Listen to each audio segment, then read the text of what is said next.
Hello students, स्वागत है आप सभी का हमारे केमिकल रिएक्शन एंड इक्वेशन के इस लेक्चर नंबर 3 में। इसमें हम लोग डिकम्पोजिशन रिएक्शन से पढ़ने वाले हैं। इससे पहले हम लोग शुरू के 2 लेक्चर में पढ़ चुके हैं। डिकम्पोजिशन रिएक्शन क्या होता है? तो जैसा कि नाम से पता चल रहा है, डिकम्पोजिशन मतलब टूटना। जब कोई एक सब्सटेंस टूट के दो या दो से ज़्यादा सब्सटेंस बनता है तो उसे हम डिकम्पोजिशन रिएक्शन कहते हैं। जब कोई एक सब्सटेंस टूट के दो या दो से ज़्यादा सब्सटेंस बनता है तो उसे हम डिकम्पोजिशन रिएक्शन कहते हैं। यहाँ पे ए बी एक सिंगल कंपाउंड था।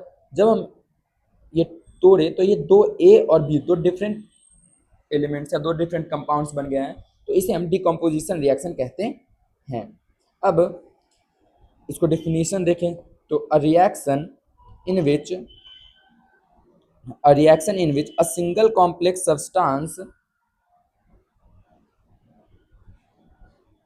a reaction in which a single complex compound substance breaks down into two or more simpler substances। एक ऐसा रिएक्शन जिसमें दो या दो से ज्यादा एक ऐसा रिएक्शन जिसमें एक सिंगल सब्सटेंस ब्रेक होकर दो या दो से ज्यादा सिंपलर सब्सटेंस बनते हैं तो उसे हम डिकम्पोजिशन रिएक्शन कहते हैं। जब कोई एक सिंगल सब्सटेंस टूट के दो या दो से ज्यादा सब्सटेंस बनता है तो उसे हम डिकम्पोजिशन रिएक्शन कहते हैं। ये कॉम्बिनेशन रिएक्शन का अपोजिट होता है। कॉम्बिनेशन रिएक्शन में क्या होता था? तो कॉम्बिनेशन रिएक्शन में दो चीजें मिलके एक चीजें बन रही थी और इसमें एक चीज टूट के दो या दो से ज्यादा चीजें बनती है तो उसे हम डिकम्पोजिशन रिएक्शन कहते हैं। अब चीज़ों को ब्रेक करने के लिए हम लोगों को एनर्जी देना होता है। जैसे यहाँ पे ए बी को अगर तोड़ना है ए और बी में तो हम लोगों को एनर्जी देना होगा। अब अगर ये एनर्जी हमारा 3 डिफरेंट फॉर्म्स में दिया जाता है। अब अगर वो एनर्जी डिकम्पोजिशन रिएक्शन के लिए एनर्जी की रिक्वायरमेंट होती है, अगर एनर्जी हीट के फॉर्म में दिया जा रहा है तो उसे हम थर्मल डिकम्पोजिशन कहते हैं। अगर एनर्जी सनलाइट के फॉर्म में दिया जा रहा है तो उसे हम फोटोलाइटिक डिकम्पोजिशन कहते हैं। और अगर एनर्जी इलेक्ट्रिसिटी के फॉर्म में दिया जा रहा है तो उसे हम इलेक्ट्रोलाइटिक डिकम्पोजिशन कहते हैं। ठीक है, तो 3 डिफरेंट तरीकों से हम लोग डिकम्पोजिशन रिएक्शन के लिए इलेक्ट्रिक एनर्जी प्रोवाइड करते हैं। तो अब हम एक एक करके इन सब के बारे में देखते हैं। तो सबसे पहले देखते हैं डिकम्पोजिशन रिएक्शन में थर्मल डिकम्पोजिशन। थर्मल डिकम्पोजिशन होता है जिसमें हम लोग सब्सटेंस को हीट करके कंपाउंड को ब्रेक करते हैं। Heating of ferrous sulphate crystals, जो एक्टिविटी हमारा 1.5 है, उस 1.5 में फेरस सल्फेट क्रिस्टल्स लिया गया है। जिसका सबसे पहले तो कलर बात करें तो फेरस सल्फेट क्रिस्टल्स का कलर होता है हमारा ग्रीन। फेरस सल्फेट क्रिस्टल्स का कलर कैसा होता है? ग्रीन। जब इस फेरस सल्फेट क्रिस्टल्स को हम लोग हीट करते हैं तो ये टूट जाता है, ब्रेक होगा, क्योंकि जब हम किसी को एनर्जी प्रोवाइड करेंगे डिकम्पोजिशन रिएक्शन अगर हीट प्रोवाइड कर रहे हैं तो वो टूटेगा तो बनेगा फेरिक ऑक्साइड, जो कि रेडिश ब्राउन कलर का होता है। साथ में प्रोड्यूस होता है sulphur dioxide and sulphur try oxide. एक बार फिर से अगर हम इसको बात करें तो ये जो एक्टिविटीज अगर हम देखें तो एक्टिविटी में दिया गया है कि फेरस सल्फेट क्रिस्टल्स लिया गया है। फेरस सल्फेट क्रिस्टल्स, अब इस फेरस सल्फेट क्रिस्टल्स का कलर कैसा होता है? ग्रीन। इस फेरस सल्फेट का कलर कैसा होता है? ग्रीन। अब जब हम इसको हीट कर रहे थे तो सबसे पहले तो ये जो अपना वाटर ऑफ क्रिस्टलाइजेशन है, ये जो इसके पास वाटर है वो लूज करता है हीट करने के बाद और ये बन जाता है FeSO4। सबसे पहले ये जो क्रिस्टल्स के फॉर्म में था इसके पास वाटर ऑफ क्रिस्टलाइजेशन था, ये कुछ वाटर के मॉलिक्यूल्स थे। अब धीरे धीरे ये वाटर के मॉलिक्यूल्स लूज करते हैं हीट करने पर और ये बन जाता है FeSO4। और जब ये फर्दर इसको हीट करते हैं और आगे इसको और ज़्यादा हीट करते हैं तो ये टूट जाता है और टूटने पर क्या क्या बनाता है? सबसे पहले बनाता है FeSO4 फेरिक, सॉरी, ये टूटने पर बनाता है फेरिक ऑक्साइड Fe2O3, साथ में बनाता है सल्फर डाइऑक्साइड और साथ में बनाता है सल्फर ट्राई ऑक्साइड। ये 3 चीजें बनाता है। ये फेरिक ऑक्साइड जो बनाता है इसका कलर होता है रेडिश ब्राउन। इसका कलर कैसा होता है? Reddish brown. और रस्ट का भी फॉर्मूला अगर बात करें तो यही होता है Fe2O3। तो यही चीज, तो यही है इस एक्टिविटी में। और ये जो सल्फर होता है, ये जो सल्फर प्रोड्यूस होता है उसका जो ये जो गैस इवॉल्व होता है सल्फर डाइऑक्साइड और सल्फर ट्राइऑक्साइड, ये बर्निंग सल्फर की तरह स्मेल करता है। ऑर्डर इसका, सुगंध इसका बर्निंग सल्फर, जैसे सल्फर जलता हुआ हो वैसा इसका स्मेल होता है। तो आई थिंक क्लियर हो गया होगा यहाँ पे कि जब हम फेरस सल्फेट क्रिस्टल्स जो कि ग्रीन कलर का होता है उसको जब हम हीट करते हैं तो फेरिक ऑक्साइड बनता है जो कि रेडिश ब्राउन कलर का होता है। और रस्ट का भी फॉर्मूला यही होता है। जब हम फेरस सल्फेट क्रिस्टल्स को हीट करते हैं तो फेरिक ऑक्साइड बनाता है रेडिश ब्राउन कलर का, साथ में सल्फर डाइऑक्साइड और साथ में सल्फर ट्राइऑक्साइड गैस बनाता है। अब ये जो क्रिस्टल्स लिए थे, अब क्रिस्टल्स हमारा जनरली सॉलिड फॉर्म में होता है। अगर हम फेरस FeSO4 फेरस सल्फेट की बात करें तो वो सॉलिड फॉर्म में होता है। इसको हीट किए तो हीट करने पर ये टूट गया तो फेरिक ऑक्साइड बना। ये फेरिक ऑक्साइड भी हमारा सॉलिड फॉर्म में होगा, साथ में सल्फर डाइऑक्साइड और सल्फर ट्राइऑक्साइड हमारा गैसियस फॉर्म में होगा। इसका कलर, इसका कलर होता है रेडिश ब्राउन। और अगर आपसे कोई पूछे कि रस्ट का फॉर्मूला क्या होता है तो रस्ट का भी फॉर्मूला यही होता है Fe2O3। तो आई थिंक क्लियर हो गया होगा। अब हम लोग आगे बढ़ते हैं और देखते हैं decomposition of calcium carbonate. Calcium carbonate का डिकम्पोजिशन, तो कैल्शियम कार्बोनेट को, जिसका लाइमस्टोन का फॉर्मूला यही होता है, इसको लाइमस्टोन भी कहा जाता है। कैल्शियम कार्बोनेट को जब हम हीट करते हैं, कैल्शियम कार्बोनेट को जब हम लोग हीट करते हैं CaCO3, जब हम इसको हीट करते हैं, अब ये जो एक्स्ट्रा जो भी टेम्परेचर, ये सब प्रेशर, ये सब हमको इस एरो के ऊपर नीचे लिखना होता है। तो जब हम कैल्शियम कार्बोनेट को हीट करते हैं तो बनता है कैल्शियम ऑक्साइड और साथ में प्रोड्यूस होता है कार्बन डाइऑक्साइड। जब हम कैल्शियम कार्बोनेट जो कि लाइमस्टोन है उसको जब हम हीट करते हैं तो कैल्शियम ऑक्साइड और साथ में कार्बन डाइऑक्साइड गैस प्रोड्यूस होता है। और ये जो कैल्शियम, ये जो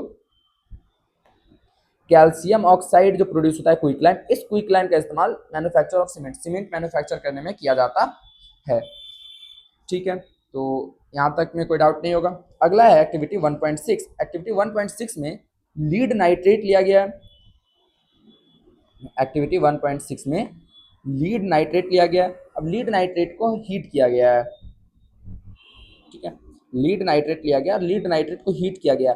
ये तीनों जो था, चाहे वो heating of lead nitrate, decomposition of calcium carbonate, या फिर decomposition of heating of ferrous sulphate crystals, ये तीनों हमारा थर्मल डिकम्पोजिशन रिएक्शन के एग्जाम्पल है। ये तीनों हमारे किसके एग्जाम्पल है? थर्मल डिकम्पोजिशन के। तो जब हम लीड नाइट्रेट को हीट करते हैं तो बनता है हमारा लीड ऑक्साइड जो कि येलो कलर का होता है, साथ में नाइट्रोजन डाइऑक्साइड गैस इवॉल्व होता है। गैस इवॉल्व हो रहा है तो ऊपर की तरफ एरो देंगे, और ये जो नाइट्रोजन डाइऑक्साइड होता है वो ब्राउन कलर का फ्यूम होता है। ये जो धुआं निकलता है इसको हीट करने पर लीड नाइट्रेट को, तो ब्राउन कलर का फ्यूम निकलता है और साथ में ऑक्सीजन गैस प्रोड्यूस होता है। अगर हम लीड नाइट्रेट की बात करें, अगर हम एक्टिविटी बात करें, एक्टिविटी 1.6 की,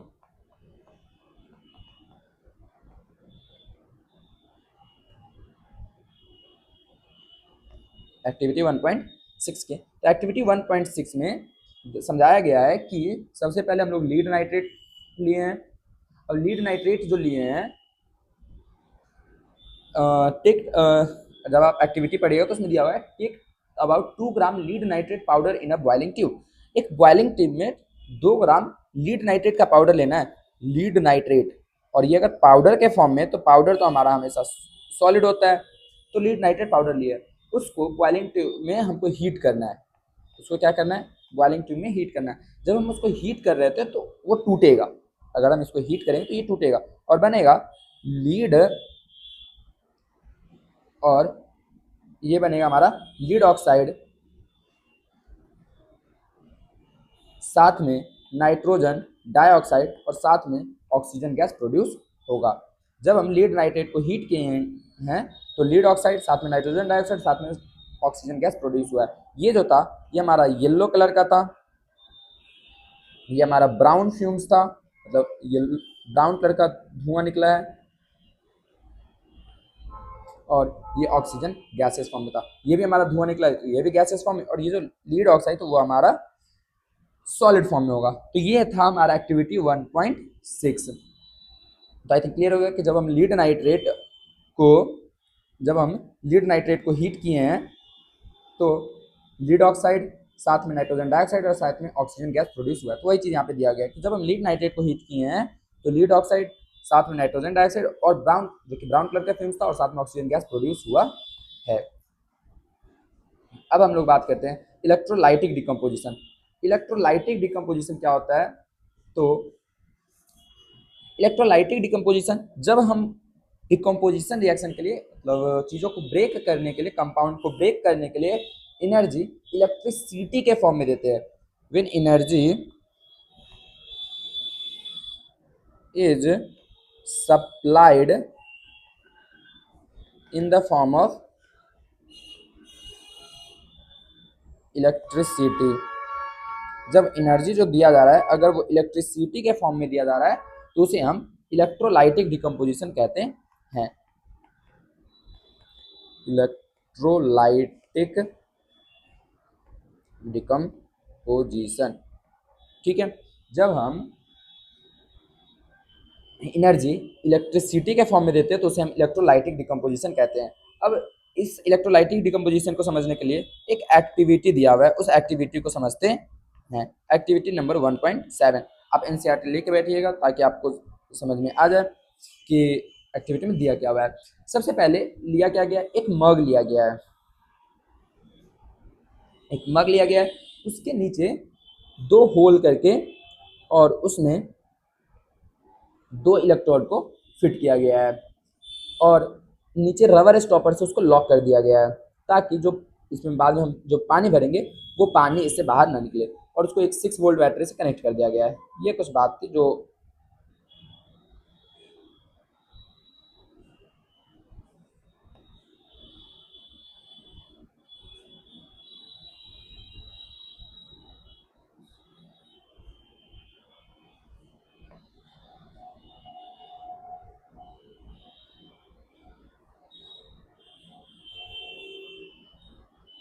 तो ये एक 6 वोल्ट बैटरी से कनेक्ट कर दिया गया है। अब एक दूसरा टेस्ट ट्यूब लिया गया और उसमें पानी भर के इसको कवर कर दिया गया उल्टा करके।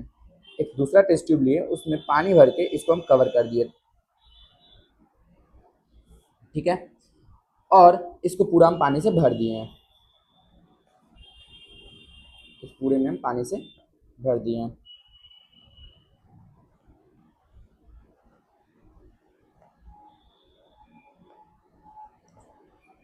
इस पूरे में हम पानी से भर दिए हैं इस चीज़ को। तो जब हम इससे होके और सर्किट को जब हम ऑन किए तो देखा गया कि ये जो वाटर था, तो देखा क्या गया कि ये जो वाटर था इसके अंदर, वो वाटर अब चेंज हो रहा है गैसेस फॉर्म में, उसके अंदर बबल्स बनना शुरू हो रहा है। मतलब कि जब हम एक इलेक्ट्रोलाइसिस ऑफ वाटर, वाटर के अंदर से हम इलेक्ट्रिसिटी पास कर रहे थे, अब वाटर के अंदर से इलेक्ट्रिसिटी पास करने से पहले हम लोग इसके अंदर एक एसिड मिलाते हैं, ठीक है। उसके अंदर हम लोग एसिड मिलाते हैं, सल्फ्यूरिक एसिड या फिर हाइड्रोक्लोरिक एसिड, कोई भी एसिड मिला सकते हैं। ये एसिड क्यों मिलाते हैं? जब हम लोग इलेक्ट्रोलाइसिस ऑफ वाटर परफॉर्म कर रहे थे तो इसके अंदर एसिड मिलाया जाता है। एसिड इसलिए मिलाया जाता है ताकि जो वाटर है वो वाटर कंडक्टिव हो सके, वाटर अब वाटर कंडक्टर बन सके। अभी जनरल नॉर्मल वाटर जो था वो उतना अच्छा से इलेक्ट्रिसिटी को कंडक्ट नहीं करता। अब उतना अच्छा से इलेक्ट्रिसिटी को अगर कंडक्ट नहीं करता तो यहाँ पे चेंजेस देखने को नहीं मिलता, इसीलिए उसके अंदर वाटर के अंदर हम लोग एसिड मिलाएं। जनरली हम लोग ये हाइड्रोक्लोरिक एसिड या फिर सल्फ्यूरिक एसिड मिलाते हैं ताकि हम लोगों को ये इफेक्ट अच्छा से देखने को मिले। तो जब हम इसके अंदर से इलेक्ट्रिसिटी पास करवाए तो ये इलेक्ट्रिसिटी इस दोनों पे बबल्स बनना शुरू हुआ, इस दोनों टेस्ट ट्यूब के अंदर बबल्स बनने शुरू हुए। अब ये बबल्स, तो वही चीज़ यहाँ पे दिया गया हुआ है।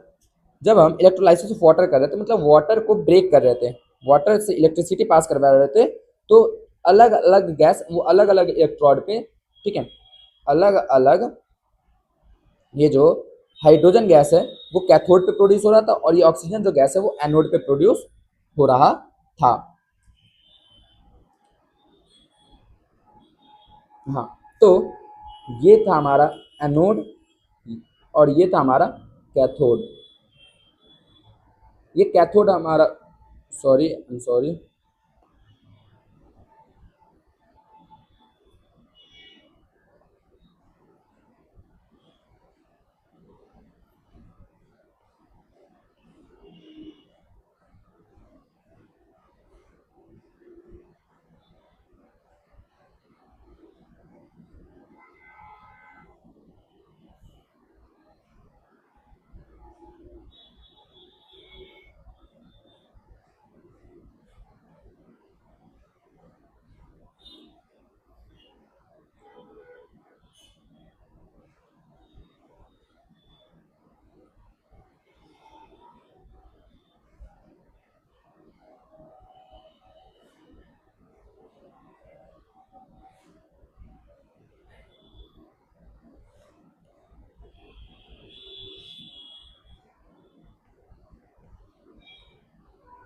अब एनोड और कैथोड।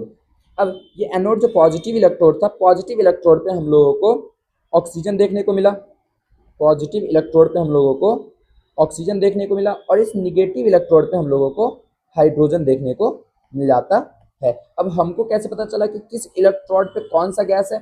इसके लिए हम लोग अलग अलग टेस्ट परफॉर्म करते हैं। जब यहाँ पे जो गैसेस बबल्स बनना शुरू हुआ, जब वो बबल्स को हम लोग देखे तो ये कैथोड पे जो बबल्स बन रहे थे वो डबल थे एज कंपेयर टू एनोड। मतलब कि जो एनोड पे बबल्स, अगर मान के चले कि तीन बबल्स बन रहे थे, तो कैथोड पे हमारे 6 बबल्स बन रहे थे। ऐसा क्यों? क्योंकि जब एक वाटर मॉलिक्यूल्स को ब्रेक किया जाता है, तो एक वाटर मॉलिक्यूल्स ब्रेक होता है तो तो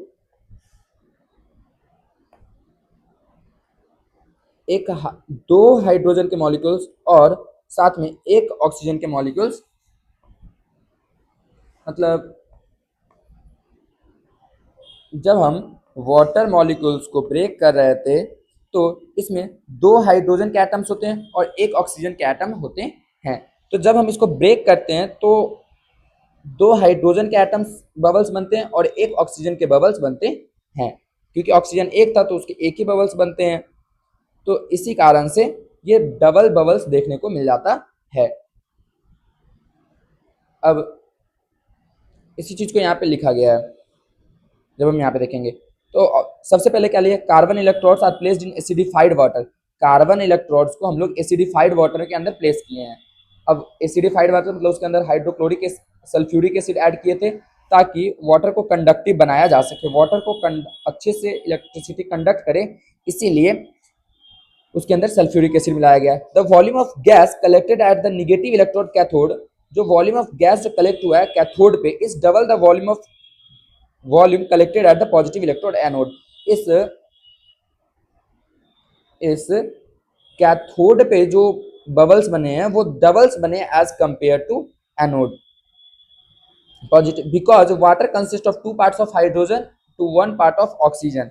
क्योंकि वाटर के अंदर 2 हाइड्रोजन के एटम होते हैं और एक ऑक्सीजन के एटम होते हैं, तो इसीलिए जो हाइड्रोजन का बबल बनता है वो 2 बबल बनता है और ऑक्सीजन का जो बबल बनता है वो 1 बबल बनता है। तो इस तरीके से यहाँ पे होता है। अब हाइड्रोजन गैस, अब इसको टेस्ट कैसे करें, हमको कैसे पता चलेगा कि कौन सा गैस किस इलेक्ट्रोड पे बना है? तो hydrogen gas Burns with a signature popup sound when tested with a candle. जब हम हाइड्रोजन गैस को, मतलब इस कैथोड से जो टेस्ट, कैथोड के ऊपर जो टेस्ट ट्यूब था, उस टेस्ट ट्यूब को जब हम ले जाते हैं कैंडल के पास तो वो पॉपअप साउंड के साथ जलता है। तो यानी कि हमको पता चलता है कि कैथोड पे हाइड्रोजन गैस था, और जब हम एनोड वाले टेस्ट ट्यूब को हम कैंडल के पास ले जाते हैं तो कैंडल और भी ज्यादा ब्राइटली ग्लो करने लगता है, ब्राइटली जलने लगता है। तो हमको पता चल जाता है कि एनोड के अंदर ऑक्सीजन गैस है। एक बार हम अगर इसको फिर से बात करें तो जब हम लोग हाइड्रोजन गैस, मतलब कि यहाँ पे ये जो एनोड वाले को ले गए हैं, ये जो एनोड वाले टेस्ट ट्यूब को जब हम उठा के बर्निंग कैंडल के पास ले गए हैं तो ये और भी ज्यादा, कैंडल जो था और भी ज्यादा ब्राइटली जलने लगा। जब हम एनोड वाले को ले गए तो और भी ज्यादा ब्राइटली जलने लगा। अब ब्राइटली जलने लगा तो इससे पता चला कि ऑक्सीजन है, क्योंकि ऑक्सीजन ही जलने में मदद करता है एनोड में। अब कैथोड वाले को ले गए तो कैथोड वाले के अंदर से जो गैस निकल रहा था वो पॉपअप साउंड के साथ जल रहा था।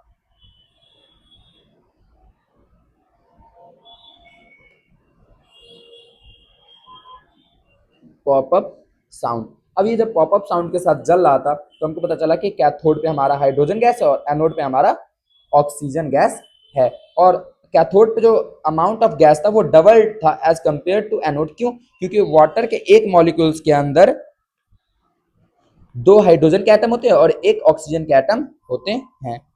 इसलिए हमारा ये गैस जो होता है वो कैथोड पे डबल होता है और एनोड पे हाफ होता है।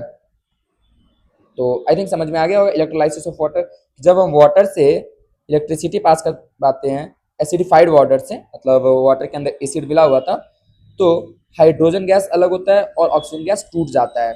हाइड्रोजन गैस कैथोड पे देखने को मिलता है और ऑक्सीजन गैस एनोड पे देखने को मिलता है। अब ये हाइड्रोजन गैस का जो टेस्ट होता है वो टेस्ट कैसे होता है कि हमको पता है कैसे चलता है। तो हाइड्रोजन गैस हमेशा पॉपअप साउंड के साथ जलता है और oxygen gas causes the testing candle to burn more brightly। तो ऑक्सीजन गैस जो होता है वो कैंडल को और भी ज्यादा तेजी से ग्लो करने में, जलने में मदद करता है। अब हम आते हैं फोटोलाइटिक या फोटोकेमिकल डिकम्पोजिशन। फोटोलाइटिक या फोटोकेमिकल डिकम्पोजिशन क्या होता है? तो जब हम लोग किसी भी कंपाउंड को सनलाइट में एक्सपोज करते हैं, मतलब सनलाइट में डालते हैं, तो वो टूट जाता है। और जब वो टूटता है तो उसे हम फोटोलाइटिक डिकम्पोजिशन कहते हैं।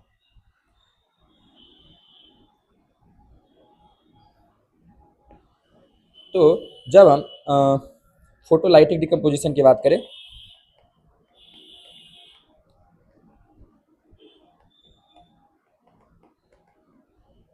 तो फोटोलाइटिक डिकम्पोजिशन क्या होता है? जब हम लोग किसी भी कंपाउंड से, कोई भी कंपाउंड, जैसे भी हम सिल्वर क्लोराइड लिए और इससे जब हम सनलाइट को पास करवाते हैं, सनलाइट देते हैं और तब जाके ये टूटता है, तो उस तरीके के रिएक्शन को हम कहते हैं फोटोलाइटिक डिकम्पोजिशन, जिसमें हम जो energy is provided by sunlight, energy is provided through sunlight. Sunlight की मदद से जब हम एनर्जी प्रोवाइड करते हैं तो उसे हम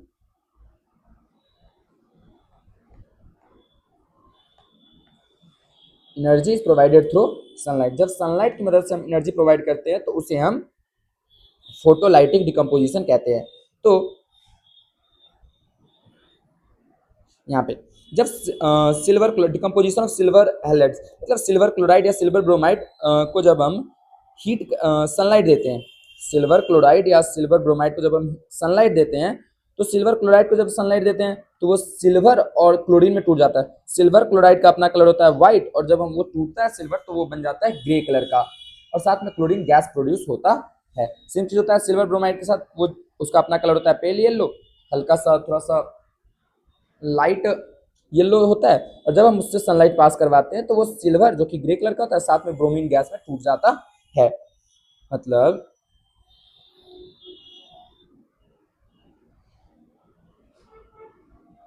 जब हम सिल्वर क्लोराइड जो कि व्हाइट कलर का था, जब हम इससे इसमें सनलाइट पास करवाए तो ये हमारा ग्रे कलर का सिल्वर और साथ में क्लोरीन गैस प्रोड्यूस होता है। सिल्वर क्लोराइड हम सॉलिड फॉर्म में लिए थे, आप एक्टिविटी अगर देखिएगा तो उसमें पता चलेगा कि जो सिल्वर क्लोराइड था वो सिल्वर क्लोराइड पाउडर के फॉर्म में रखा हुआ था, और जब टूटता है तो वो टूटता है, क्लोरीन गैस रिलीज हो जाता है, हवा में चला जाता है, और ये वहाँ पे ग्रे कलर का सॉलिड फॉर्म बच जाता है। सेम चीज होता है सिल्वर ब्रोमाइड के साथ AgBr, जिससे हम सनलाइट, ये भी सॉलिड फॉर्म में था, इसमें जब हम सनलाइट पास करवाते हैं तो वो टूट जाता है सिल्वर और साथ में ब्रोमीन गैस में। सिल्वर हमारा फिर से ग्रे कलर का रहता है और ब्रोमीन हमारा गैसेस फॉर्म में होता है। तो ये सब कुछ डिकम्पोजिशन रिएक्शन है जिसमें हम 3 डिफरेंट टाइप्स के डिकम्पोजिशन रिएक्शन देखे हैं। सबसे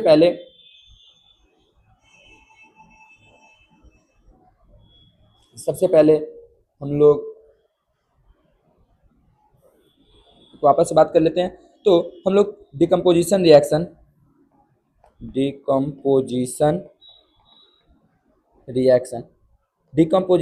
उसको कहते हैं जिसमें वन सिंगल सब्सटेंस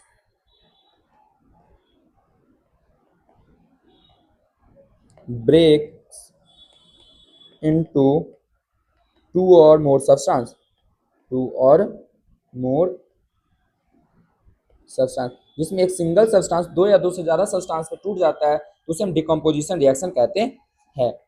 अब ये जो डिकम्पोजिशन रिएक्शन है इसके लिए एनर्जी चाहिए। एनर्जी थ्री डिफरेंट टाइप्स में मिलते हैं। तो अगर हीट के फॉर्म में मिल रहा है या फिर इलेक्ट्रिसिटी के फॉर्म में मिल रहा है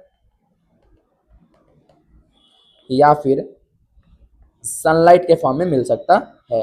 डिकम्पोजिशन रिएक्शन के लिए जो एनर्जी चाहिए वो एनर्जी या तो हीट के फॉर्म में मिल सकता है या इलेक्ट्रिसिटी के फॉर्म में मिल सकता है या सनलाइट के फॉर्म में मिल सकता है। अब इलेक्ट्रिसिटी अगर हीट के फॉर्म में मिल रहा है तो उसे हम कहते हैं थर्मल डिकम्पोजिशन। अगर इलेक्ट्रिसिटी के फॉर्म में मिल रहा है तो इलेक्ट्रोलाइटिक डिकम्पोजिशन। और अगर सनलाइट के फॉर्म में मिल रहा है तो उसे हम कहते हैं फोटोलाइटिक डिकम्पोजिशन। फोटोलाइटिक डिकम्पोजिशन, ठीक है। अब ये जो थर्मल डिकम्पोजिशन है उसके कुछ एग्जांपल की बात करें। थर्मल डिकम्पोजिशन, तो सबसे पहले हम लोगों ने देखा कि ये जो फेरस सल्फेट क्रिस्टल था, फेरस सल्फेट क्रिस्टल्स को हीट कर रहे थे। इस फेरस सल्फेट क्रिस्टल्स को जब हीट करते तो उससे पहले जब उसका कलर था वो ग्रीन कलर का था। जब हम उसको हीट कर रहे थे हीट तो वो टूट रहा था। फेरिक ऑक्साइड जो कि रेडिश ब्राउन कलर का था, रेडिश ब्राउन, और साथ में सल्फर डाइऑक्साइड, और ये सॉलिड था। फिर सल्फर क्रिस्टल सॉलिड था, ये भी सॉलिड फॉर्म में होता था, ये हमारा गैसियस फॉर्म में था, और साथ में सल्फर ट्राइऑक्साइड भी हमारा गैसियस फॉर्म में था। और इस दोनों का जो ऑर्डर होता है वो ऑर्डर होता है बर्निंग सल्फर की तरह, मतलब ऐसा लगता है कि जला हुआ सल्फर है, बर्निंग सल्फर, ठीक है। तो ये थर्मल डिकम्पोजिशन रिएक्शन में पहला एग्जांपल था। उसके बाद दूसरा एग्जांपल देखे थे हम लोग कि decomposition of calcium carbonate, position of calcium carbonate. जब हम कैल्शियम कार्बोनेट को हीट कर रहे थे जो कि सॉलिड फॉर्म में था, तो हीट करने के बाद वो कैल्शियम ऑक्साइड जो कि सॉलिड फॉर्म में, साथ में कार्बन डाइऑक्साइड जो कि गैसेस फॉर्म में, और इस कैल्शियम ऑक्साइड का इस्तेमाल सीमेंट इंडस्ट्री में किया जाता है, सीमेंट मैन्युफैक्चरिंग इंडस्ट्री में किया जाता है, मैन्युफैक्चरिंग इंडस्ट्री में इसका इस्तेमाल किया जाता है। तीसरा देखे थे जब हम लीड नाइट्रेट को, decomposition of lead nitrate,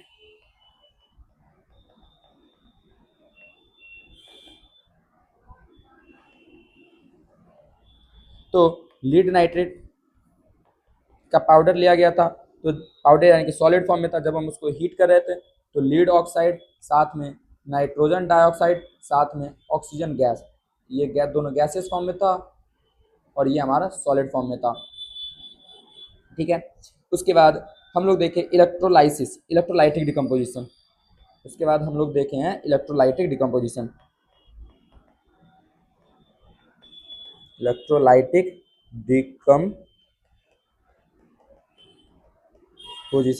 electrolytic decomposition में इलेक्ट्रिसिटी के मदद से कंपाउंड्स को ब्रेक किया जाता है, जिसमें हम लोग वाटर, जिसको हम लिक्विड फॉर्म में था, जब हम इसको इलेक्ट्रिसिटी पास करवाए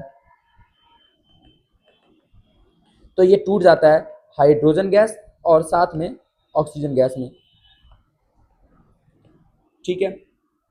और ये जो वाटर लिया गया था वो एसिडिफाइड वाटर लिया गया था ताकि जो इलेक्ट्रिसिटी वो अच्छे से कंडक्ट हो सके, जो इलेक्ट्रिसिटी हो वो अच्छे से कंडक्ट हो सके। उसके बाद फोटोलाइटिक डिकम्पोजिशन की बात, उससे पहले ये जो हाइड्रोजन था वो हमारा कैथोड पे और ये ऑक्सीजन था वो हमारा एनोड पे देखने को मिल जाता है, कैथोड पे। अब ये जो हाइड्रोजन है वो हाइड्रोजन का जो बबल बनता है कैथोड पे वो डबल होता है एज कंपेयर टू ऑक्सीजन। क्यों? क्योंकि जब एक वाटर मॉलिक्यूल्स ब्रेक होता है तो उसमें दो हाइड्रोजन के वो एटम्स निकलते हैं और एक ऑक्सीजन के एटम्स निकलते हैं, तो इसीलिए हाइड्रोजन का दो बबल बनता है और ऑक्सीजन का एक बबल बनता है। इसीलिए कैथोड पे जो बबल्स का नंबर होता है वो दोगुना होता है एज कंपेयर टू ऑक्सीजन। उसके बाद हाइड्रोजन का जो पहचानने का तरीका है वो पॉपअप साउंड है कि हाइड्रोजन जलता है तो पॉपअप साउंड के साथ जलता है, और ऑक्सीजन जो जलता है तो वो और जलने में मदद करता है, ब्राइटली जलता है। उसका लास्ट हम लोग देखे हैं कि photolytic decomposition, photolytic decomposition, photolytic decomposition में सनलाइट की मदद से ब्रेक किया जाता है, सनलाइट दिया जाता है। अब सनलाइट के लिए जैसे सिल्वर क्लोराइड जो कि सॉलिड फॉर्म में था, इससे जब हम सनलाइट देते हैं तो सिल्वर और साथ में क्लोरीन गैस रिलीज होता है। सिल्वर हमारा सॉलिड फॉर्म में होता है और ये हमारा गैसियस फॉर्म में होता है। सिल्वर क्लोराइड का कलर वाइट होता है, सिल्वर का कलर हमारा ग्रे होता है, साथ में क्लोरीन गैसेस फॉर्म में रिलीज हो जाता है। सेम चीज सिल्वर ब्रोमाइड के साथ भी होता है। सिल्वर ब्रोमाइड सॉलिड फॉर्म में होता है, इसको भी सनलाइट पास करवाते हैं तो ये सिल्वर और साथ में ब्रोमीन गैस के फॉर्म में रिलीज हो जाता है। ये सिल्वर वापस से सॉलिड फॉर्म में होता है, ये हमारा ग्रे कलर का होता है। तो आई थिंक यहाँ तक क्लियर हो गया होगा। अब एप्लीकेशन, ये जो डिकम्पोजिशन ऑफ सिल्वर हैलाइड्स है, these photolytic reactions are widely implemented in classic black and white photography. इस दोनों रिएक्शन का इस्तेमाल ब्लैक एंड व्हाइट फोटोग्राफी में किया जाता है। वो पहले जमाने में जो ब्लैक एंड व्हाइट फोटोग्राफी होता था उसमें इस डिकम्पोजिशन रिएक्शन का, सिल्वर क्लोराइड और सिल्वर ब्रोमाइड जब सनलाइट में टूटता है तो इसका इस्तेमाल किया जाता है। अब आज के लिए इतना ही। अब हम लोग अगले लेक्चर में डिस्प्लेसमेंट और डबल डिस्प्लेसमेंट रिएक्शन के बारे में